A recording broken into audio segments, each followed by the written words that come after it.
9. Bear attacks handler. 2 years ago in the northwestern Russian city of Olonets, a bear attacked his handler with spectators seated just a few feet away. The muzzled beast was participating in an act called Clubfoot and the Garden Wheelbarrow.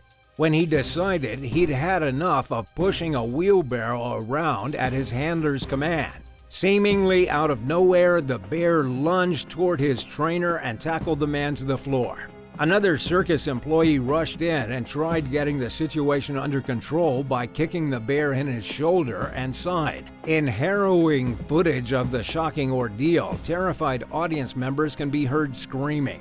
The bear was subdued and nobody was injured, according to state news agency TASS. A spokesperson announced in the aftermath of the scare that the act had been removed from the circus. For the safety of its future audiences, the company parted ways with both the trainer and the bear. Probably a wise move. While reassuring the public that they would not have to worry about history repeating itself, the spokesperson pointed out that the attack was not the bear's fault, and that he may have attacked out of fear provoked by camera flashes. This is just one of several incidents in recent years that have drawn attention to the controversial use of animals in circus acts. Activists accuse companies of exploiting and abusing their animals and are calling for a complete end to the practice of subjecting creatures to forced labor. These types of acts are especially popular in Russia, but their days may be numbered. In 2019, one city in southwestern Russia banned the use of wild animals in circuses, citing ethical complications. 8. The Hartford Circus Fire. One of the worst fire disasters in American history happened on July 6, 1944, in Hartford, Connecticut. Because the U.S. was embroiled in World War II at the time, it was common for traveling circuses to struggle with supply shortages, delays, and other malfunctions.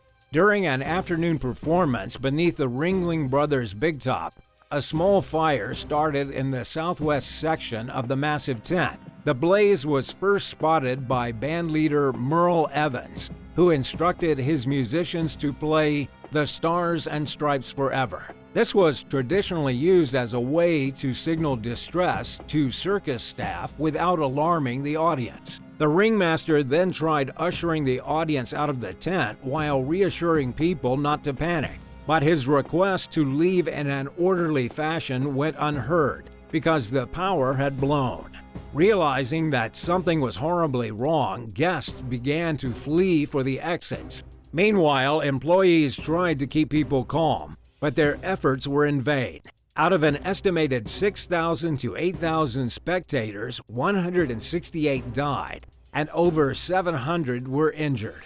Sadly, only 100 of the guests who died were more than 15 years old. Investigators never determined what caused the fire, but they believe that it resulted from a carelessly discarded cigarette butt. Ringling Brothers and Barnum and Bailey willingly held themselves financially accountable for the fiasco, but they did not take responsibility for the fire itself. In 1950, an Ohio man named Robert Dale Seegee confessed to starting this and numerous other fires, as well as several murders, since his childhood. He was convicted on unrelated arson charges and sentenced to 44 years behind bars. But investigators have doubted the authenticity of Seegee's confession regarding the circus fire, and Seegee himself backtracked and denied the crime later on in his life. He died in 1997, and many people believe that the true arsonist got away with setting the blaze. 7. A deadly stomping. After finishing a performance in Fort Wayne, Indiana back in 2005, a 40-year-old elephant trainer named Pierre Spindley fell on the floor of an animal trailer. He was knocked unconscious, and 3 Asian elephants weighing over 7,000 pounds, 3,175 kilograms each, stomped him to death. Spindley's co-workers weren't there to witness the tragedy because they had left him alone to secure the gate after loading the elephants into the trailer. Allen County Coroner John Brandenberger determined that the man's death was a tragic accident. He concluded that Spindley's fall triggered a natural reaction from the elephants.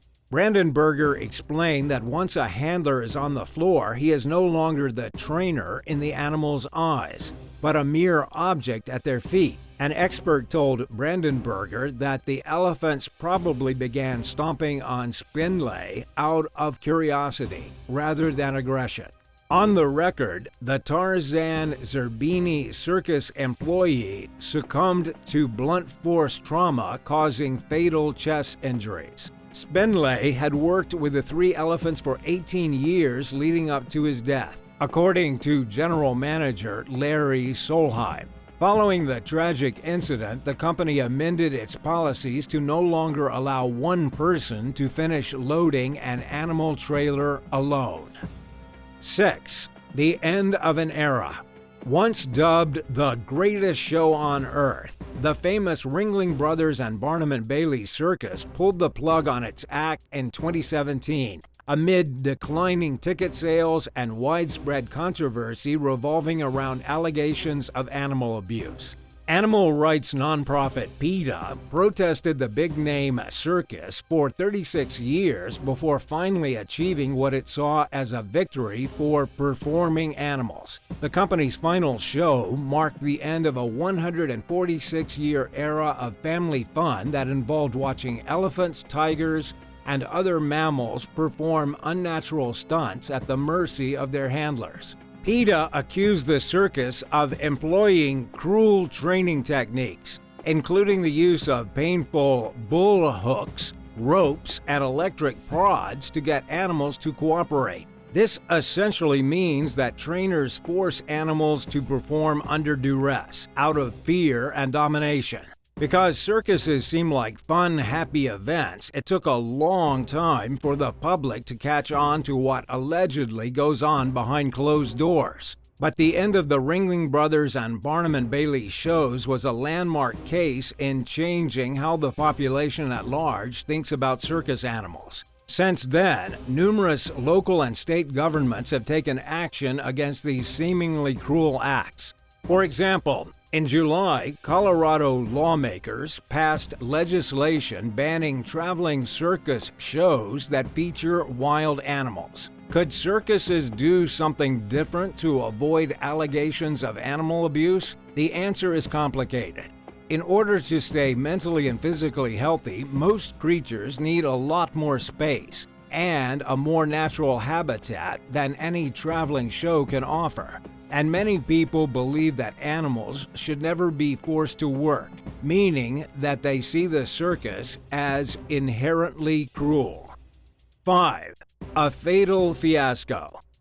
Ettore Weber was a tiger tamer who worked for Circo Orfei, Italy's most famous circus. During a training session in 2019, 4 tigers attacked the 61-year-old handler.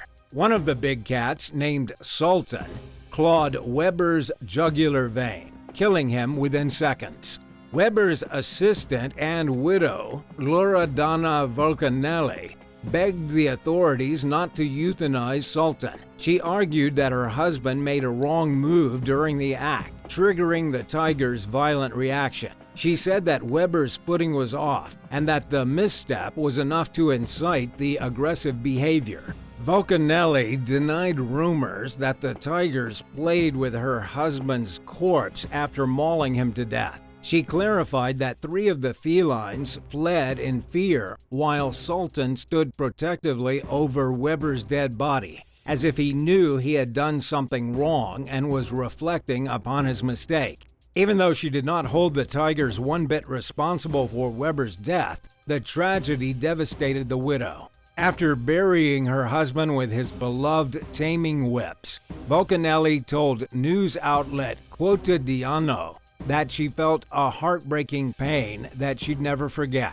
The couple had considered retiring before the incident, but decided to continue with their careers for a few more years. Police seized all 8 of the pair's tigers, and Vulcanelli continued to fight adamantly against any of them being put down. 4. The Elephant Man's death. Joseph Merrick, better known as the Elephant Man, was famous for his deformities. He was born in England in 1862 and began to show signs of facial abnormalities before the age of 5. The cause of the bizarre growths on Merrick's face is unclear to this day. His mother and stepfather rejected him over the condition, and he spent much of his childhood living and working with an uncle. During his early 20s, Merrick used his distinctive appearance to his advantage and began appearing as a sideshow act in England. He joined a traveling show and toured Europe before his manager robbed and abandoned him in Brussels, Belgium. From there, the so-called Elephant Man went to the London hospital, where he stayed for the remainder of his short life. He was visited daily by a surgeon named Frederick Treves, whom he formed a close relationship with, and also received frequent visits from members of England's high society, including Alexandria, Princess of Wales. Merrick died in 1890 at just 27 years old. Asphyxia was ruled as his official cause of death, but Treves claimed that the man died from a dislocated neck. Rumor has it that the weight of Merrick's head crushed his spinal cord because he tried to sleep laying down, which he had been unable to do for a number of years. Since then, medical experts have tried figuring out what caused the growths on the Elephant Man's face. DNA tests conducted in 2003 proved inconclusive. Some researchers believe that Merrick suffered from a rare genetic disorder called Proteus syndrome, which can cause tissue overgrowth. 3. Tiger attack. Roy Horn of the famous magician and entertainer duo Siegfried and Roy never expected his 59th birthday celebration to go terribly awry. But it did. As Roy performed for an audience of friends and fellow entertainers one fateful evening in October 2003, a nearly 400-pound, 181-kilogram white tiger named Montecore lunged toward the man and brutally mauled him. The big cat clamped Roy by the neck and dragged him off stage. The freak accident came on the heels of the performer's pristine track record of over 400,000 shows without any animal-related conflicts. Roy was rushed to the hospital and endured numerous surgeries. The attack left long-term damage, making it difficult for Roy to walk and talk, and the Siegfried and Roy show was abruptly shut down. Accounts of what actually happened that night vary. Some witnesses claim that Roy had a stroke and that Montecore reacted instinctively in an attempt to protect him. Others reported that the tiger began behaving strangely, then attacked Roy after he put himself between the big cat and the audience to protect the spectators. In 2019, former animal trainer Chris Lawrence came forward with his version of events. He claimed that the attack resulted from Roy not spending enough time with the tigers, instead treating them like props rather than living creatures. Lawrence said that he tried to intervene but was unsuccessful. As an eyewitness to the gory encounter, he now struggles with post-traumatic stress disorder, PTSD, and an alcohol addiction. He told USA Today that he does not believe Roy was ever properly held accountable for his role in the attack, and that he was shielded from the reality of the gruesome incident. It seems as though the full truth may forever remain in the shadows. 2. A career-ending stunt. Rosa Matilda Richter made the history books as the world's first ever human cannonball in 1877.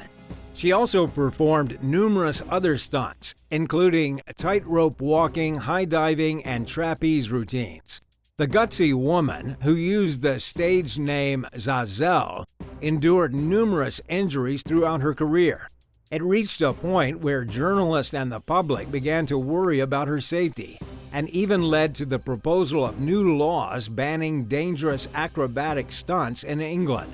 Zazelle relocated to the U.S., where she could perform her acts with less controversy. She traveled Europe and North America with various circuses, including Barnum and Bailey, but her injuries caused her to occasionally take breaks from performing. Richter nearly died during a tightrope act at a show in New Mexico in 1891. While walking 40 feet, 12.2 meters in the air, the poles at either end of the rope came apart, and she plummeted to the ground, landing on her hands and knees. One of the poles hit Zazelle and broke her back. Her injuries were serious enough to more or less force her into retirement, after spending several months in a full body cast. Some internet sources claim that Zazelle's human cannonball act killed her, but this isn't true. She lived to the ripe old age of 77 and passed away in 1937 at a London hospital.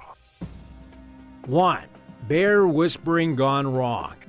From a young age, Russian circus employee Valentin Bulik was determined to work with bears. One day last year, the 28-year-old cage cleaner decided he was ready to interact with an adult bear after having some success working with cubs. He stole the keys to a cage housing a massive 7-year-old brown bear named Yasha and locked himself inside with the beast, hoping that the two would find a common language with one another. Instead, Yasha mauled Bulik to death, scalping him in the process. The man's co-workers rushed to the cage, but by the time they got there, it was too late to save Bulik's life. He was mortally wounded and died at a hospital shortly after the incident. Bulik's family and neighbors remembered him as a hardworking and kind man with a deep compassion for animals. While that may be true, one thing was clear. He overestimated his ability to connect with Yasha and grossly violated his employer's rules. Claiming that captivity and training make wild animals more prone to aggression, animal rights activists argued that tragedies like this could be avoided entirely if circuses were banned. Thanks for watching. Which of these circus disasters was the worst in your opinion? Let us know in the comments below, and don't forget to subscribe if you haven't already.